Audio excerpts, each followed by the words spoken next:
भूतिया कुएं का रहस्य। गांव में एक पुराना कुआं था जिसे सब लोग भूतिया कुआं कहते थे।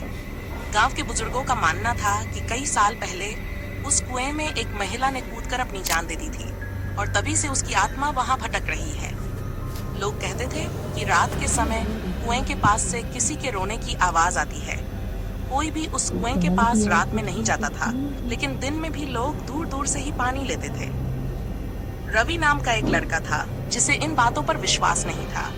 उसे लगता था कि ये सब पुराने अंधविश्वास हैं। एक रात अपने दोस्तों को बहादुरी दिखाने के लिए रवि ने तय किया कि वह कुएं के पास जाकर सच का पता लगाएगा। रात गहराई और रवि अकेला कुएं की तरफ चल पड़ा।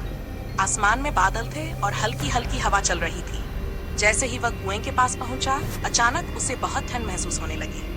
आसपास का माहौल अजीब और भारी लगने लगा। उसने झांककर कुएं में देखा, पर अंधेरे में कुछ दिखाई नहीं दिया। तभी एक धीमी सिसकने की आवाज सुनाई दी। रवि ने सोचा कि शायद यह उसका भ्रम है, लेकिन फिर आवाज तेज होने लगी, मानो कोई कुएं से मदद मांग रहा हो। रवि का दिल तेजी से धड़कने लगा, पर उसने हिम्मत जुटाई और कुएं के पास और करीब गया। अचानक कुएं से एक सफेद साड़ी में लिपटी महिला की परछाई उभरी और उसकी आंखें सीधी रवि पर जमी थी। उसके होंठों से हल्की सी आवाज निकली, तुम यहाँ क्यों आए हो? रवि का शरीर जड़ हो गया, पैर मानो जमीन से चिपक गए हों।